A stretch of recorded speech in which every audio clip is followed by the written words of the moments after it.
नमस्कार, मैं doctor Kirti Shukla, assistant professor Sanskrit, government college Manikpur, district Chitrakoot.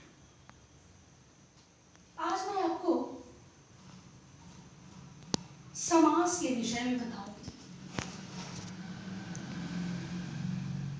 कि ये समास है क्या, समास किसे कहते हैं, इनके कितने भेद होते हैं, और उसी आधार पर मैं तत्पुरुष समास को बताते हुए आपको उसके एकाध शब्दों को सिद्ध करके दिखाऊंगी कि ये तत्पुरुष समास कैसे है। सर्वप्रथम हम ये जान लें कि समास का अर्थ क्या है। समास शब्द सम उपसर्ग पूर्वक अस धातु से घय प्रत्यय करके बनता है। समास का अर्थ होता है संक्षिप्त, संक्षेप करना। जब दो या दो से अधिक पद या शब्द एक शब्द या पद बनाते हैं तो उसे समास कहते हैं। अर्थात जब दो पदों का या दो शब्दों का एक सम्मिश्रण हो जाता है तो उसे समास कहा जाता है। इसीलिए समास संक्षिप्त करने की प्रक्रिया है।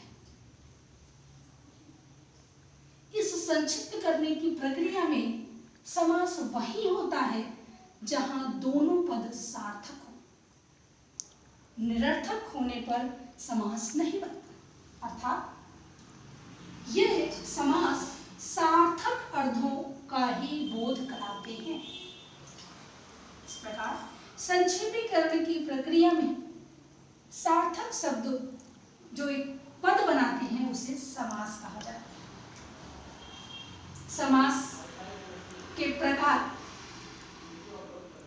हमारे संस्कृत साहित्य में, संस्कृत व्याकरण में 5 प्रकार के समास बताए गए। उनमें पहला समास है केवल समास,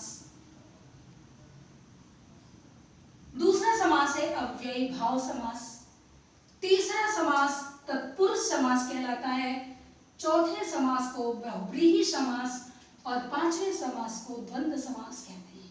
इसलिए हम ये कह सकते हैं कि समास के 5 भेद होते हैं, 5 प्रकार के समास माने जाते हैं।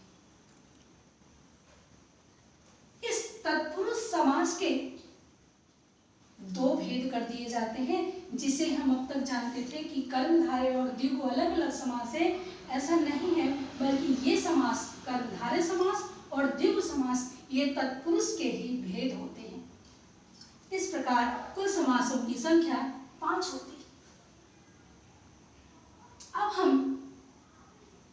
इन समासों में जो तीसरा समास है जिसे तत्पुरुष समास कहा जाता है उसकी विस्तार से चर्चा करेंगे। तत्पुरुष समास का जो लक्षण है वह है प्रायणोत्तर पदार्थ प्रधानस् पुरुष तृतीय। अर्थात प्रायः जो उत्तर का क्या तात्पर्य है? उत्तर का अर्थ होता है बाद वाला। प्रायः जिसमें उत्तर पदार्थ की प्रधानता होती है उसे तत्पुरुष समास कहते हैं। ये समासों में तीसरा समास होता है। अर्थात प्रायः उत्तर जिसमें प्रधान हो वही तत्पुरुष है, और समासों के भेद में यह तीसरा है।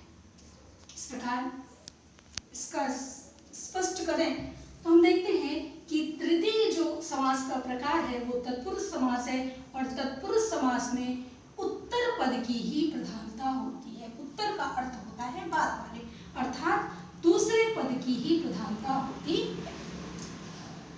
यदि हम एक उदाहरण से इसे देखें तो गंगा जलम आने, आने एक क्रिया है। इस क्रिया का साक्षात संबंध किससे है? जल से है, और जल उत्तर पद है, प्रधान है। इस क्रिया में साक्षात रूप से जल का संबंध है, और इस जल जो उत्तर पद है इसी की प्रधानता है। इसलिए यह तत्पुरुष समास का उदाहरण है।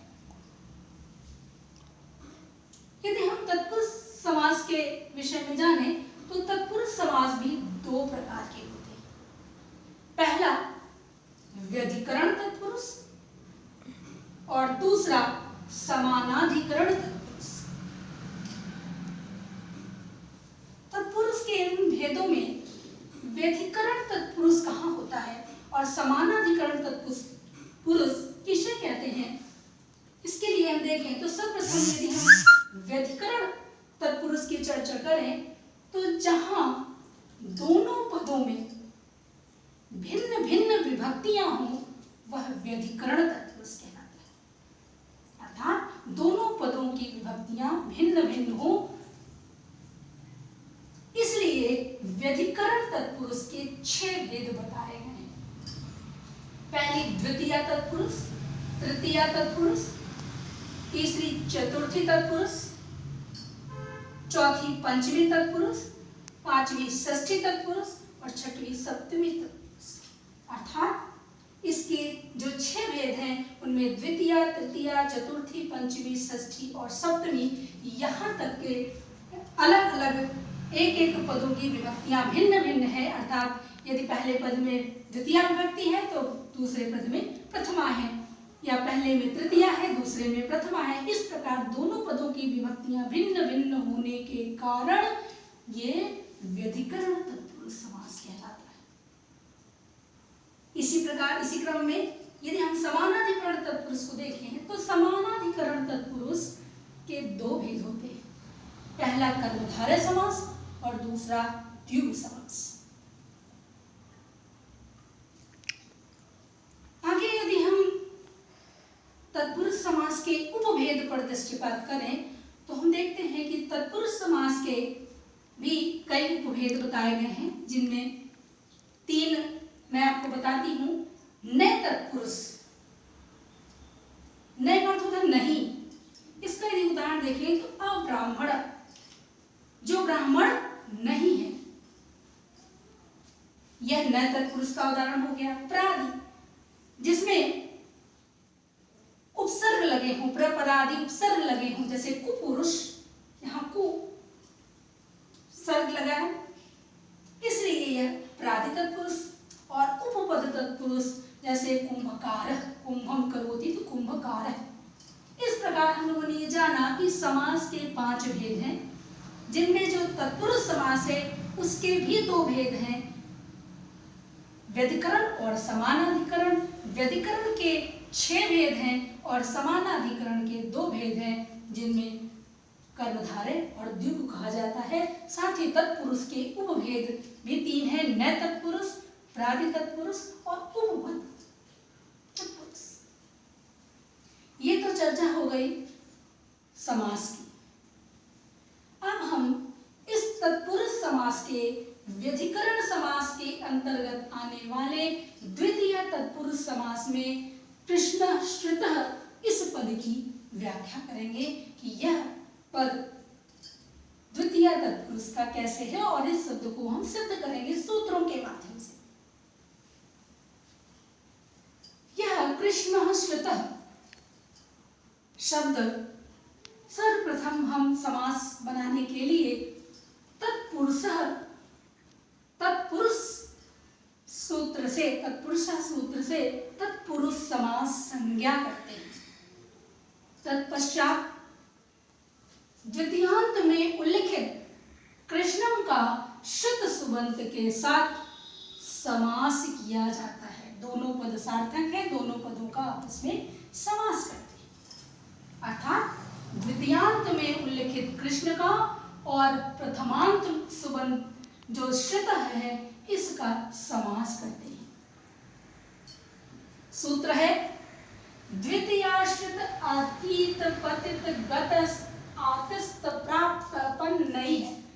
अर्थात इस सूत्र के द्वारा द्वितीया में ये श्रित अतीत पतित गत प्राप्त अपन्न इन शब्दों का समास होता है।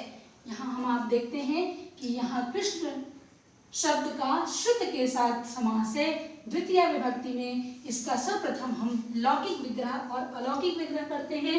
इस जो पद का अलौकिक विग्रह करते हैं कृष्णम श्रितः, क्योंकि कृष्णम द्वितीयांत में है और श्रितः प्रथमांत में है।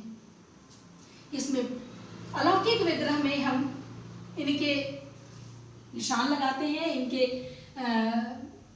शब्द रखते हैं। अलौकिक विग्रह में कृष्णम का अम, कृष्णम और श्रित का सु, ये विभक्तियां रखते हैं। ये द्वितीया में है अम और श्रित का सु, सुओजस अमोजस। तो आप देखें कि द्वितीया एक वचन में अम और ये श्रित में सु।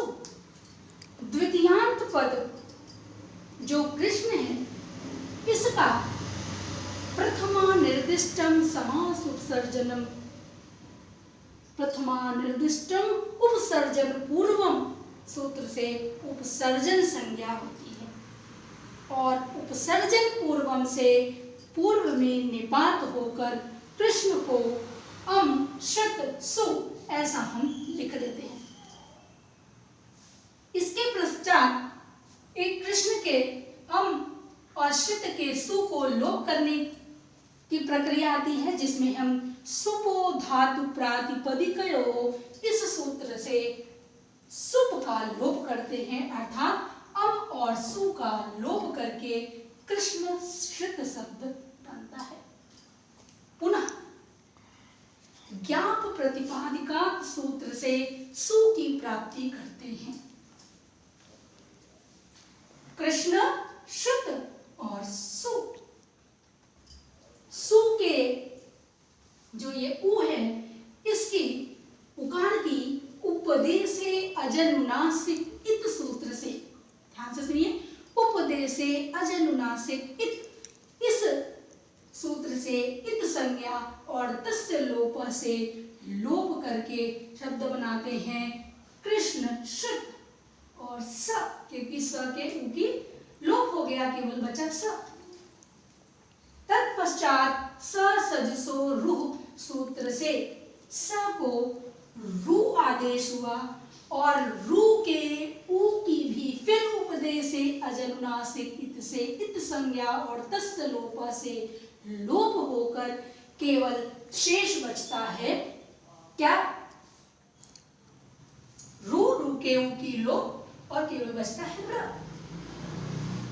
इस र को खरवसानियो विसर्जनीय इस सूत्र से रुत्व विसर्ग करके बनाते हैं कृष्ण, और श्रित का जो स को रुत्व विसर्ग किया, उकार का लोप किया, उसका जो रुत्व विसर्ग करके हमारा होता है, उसमें हम क्या कर देते हैं, रुत्व विसर्ग अर्थात विसर्ग लगाकर हम कृष्ण श्रितः इस शब्द को बनाते हैं। प्रथमा एक विभक्ति का यहाँ पर हम